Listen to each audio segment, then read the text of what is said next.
নমস্কার বন্ধুরা, সম্পাস রান্নাঘরে আপনাদের সকলকে স্বাগত। আজ আবার একটা রেসিপি নিয়ে আপনাদের কাছে চলে এলাম। আজকে আমি আপনাদেরকে পুরভরা চুষি পিঠে বানিয়ে দেখাবো।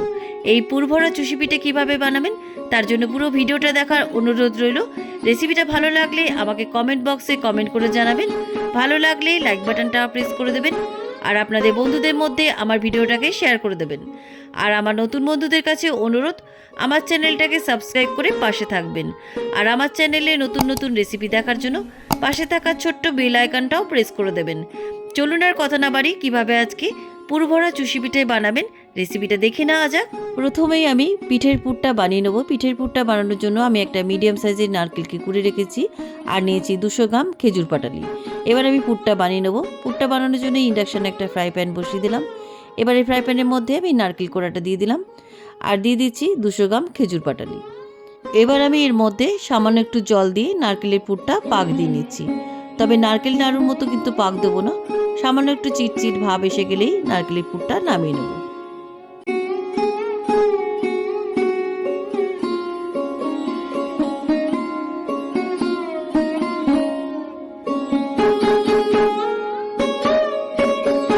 নারকেলের পুরটা আমার পাক দেওয়া হয়ে গেছে।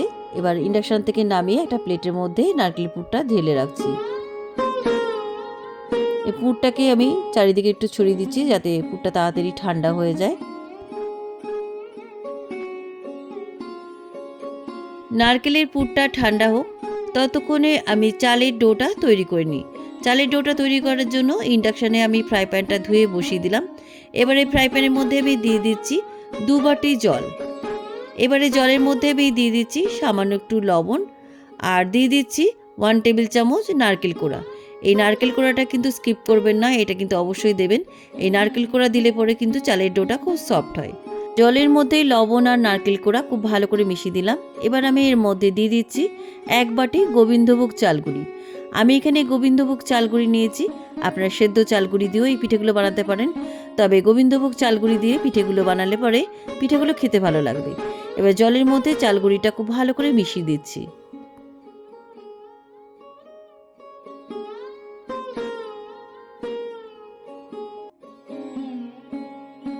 চালগুঁড়ির ডোটা আমার প্রায় হয়ে এসছে। যখন দেখবেন ডোটা আর প্যানে আর লাগছে না, প্যান থেকে ছেড়ে ছেড়ে যাচ্ছে এবং ডোটা বেশ একটা টাইট টাইট হয়ে গেছে, তখন আপনারা নামিয়ে নেবেন। এবার আমি চালগুঁড়ির ডোটা একটা থালার মধ্যে ঢেলে রাখছি।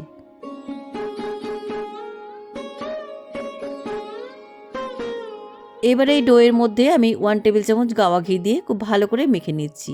আর এটা কিন্তু গরম থাকতে থাকতেই মাখতে হবে। খুব যদি হাতে গরম লাগে তাহলে একটু ঠান্ডা জল হাতের মধ্যে বুলিয়ে নেবেন। ডোটা আমার মাখা হয়ে গেছে, একদম স্মুথ করে মেখে নিয়েছি। এদিকে পুরটাও আমার ঠান্ডা হয়ে গেছে। এবার আমি পিঠেগুলো বানিয়ে নিচ্ছি। আর পিঠেগুলো বানানোর জন্য অল্প একটু চালগুঁড়িও নিয়ে নিয়েছি যাতে হাতে আটকে না যায়। এবার চামচ দিয়ে চালের ডো থেকে অল্প একটু তুলে নিলাম। এবার হাতের মধ্যে গোল পাকিয়ে নিয়ে অল্প একটু চালগুঁড়ি নিলাম যাতে হাতে আটকে না যায়। এবার আমি ছোট্ট একটা বাটি শেপ করে নিচ্ছি। দেখুন, এভাবে একটা ছোট্ট বাটি শেপ করে নিলাম। এবার মাঝখানে অল্প একটু পুর ভরে নিচ্ছি, খুব বেশি কিন্তু পুর ভরবেন না, তাহলে কিন্তু পিঠেগুলো ফেটে যাবে। এবার সিল করে দিলাম। এবার আমি চুষি পিঠের মতো শেপ দিয়ে দিচ্ছি। দেখুন, এইভাবে দুই দিকটা একটু সুচলো করে চুষি পিঠে শেপ করে দিলাম। এভাবে আরও একটা পিঠে আমি বানিয়ে দেখাচ্ছি। প্রথমে আমি অল্প একটু চালের ডো থেকে নিলাম। এবার হাতের মধ্যে গোল পাকিয়ে চালগুঁড়ির মধ্যে একটু বুলিয়ে নিলাম যাতে হাতে আটকে না যায়। এবার একটু ছোট্ট বাটি শেপ করে নিচ্ছি। মাঝখানে পুর ভরে নিয়ে সিল করে দিচ্ছি।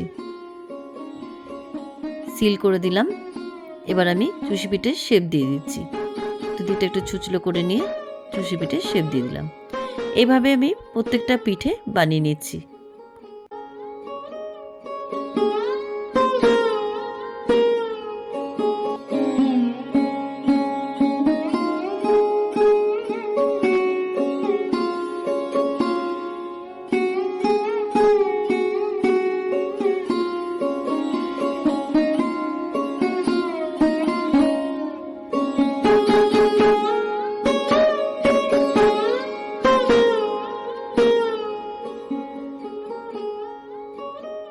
সবকটা পুরভরা চুষি পিঠে আমার বানানো হয়ে গেছে।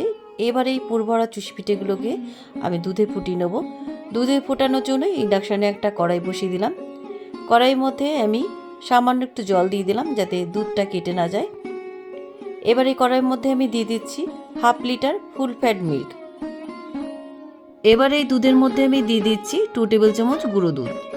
এবার গুঁড়ো দুধটা লিকুইড দুধের মধ্যে খুব ভালো করে মিশিয়ে দিচ্ছি। আর লিকুইড দুধটা উষ্ণ গরম থাকা অবস্থায় গুঁড়ো দুধটা দেবেন, তাহলে খুব ভালোভাবে মিশে যাবে। গুঁড়ো দুধটা খুব ভালোভাবে মিশে গেছে। এবার আমি দুধটাকে একটু ফুটিয়ে নিচ্ছি। খুব বেশি ঘন করার দরকার নেই, কারণ দুধটা এমনিতেই ঘন, আর যেহেতু গুঁড়ো দুধ দেওয়া হয়েছে তাই দুধটা অনেকটাই ঘন হয়ে গেছে। প্রায় 10 মিনিট মতো দুধটাকে আমি ফুটিয়ে নিয়েছি। দুধটা অনেকটাই ঘন হয়ে গেছে, তবে এখন দেখে পাতলা লাগছে, তবে পিঠেগুলো দেওয়ার পর কিন্তু দুধটা অনেকটাই ঘন হয়ে যাবে।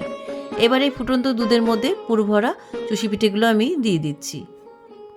সবকটা পুরভরা চুষি পিঠে ফুটন্ত দুধের মধ্যে আমি দিয়ে দিলাম। এবারে দুধের মধ্যে আমি চুষি পিঠেগুলো 15 মিনিট সেদ্ধ করে নিচ্ছি। দুধের মধ্যে পিঠেগুলো 15 মিনিট ফুটিয়ে নিয়েছি। পিঠেগুলো সেদ্ধ হয়ে গেছে। এবার আমি এর মধ্যে 150 গ্রাম খেজুর গুড় দিয়ে দিলাম। পিঠেগুলো সেদ্ধ হওয়ার পরেই কিন্তু গুড়টা দেবেন।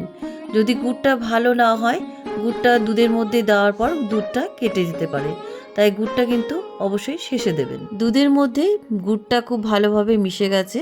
এই সময় আপনারা সামান্য এলাচ গুঁড়ো দিতে পারেন, তবে আমার খেজুর গুড়ের গন্ধটা ভালো লাগে তাই এলাচ গুঁড়ো দিলাম না।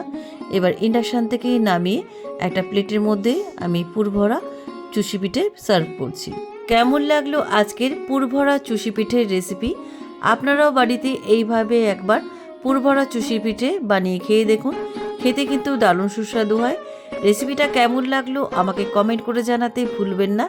ভালো লাগলে লাইক বাটনটাও প্রেস করে দেবেন, আর আপনাদের বন্ধুদের মধ্যে আমার ভিডিওটাকে শেয়ার করে দেবেন।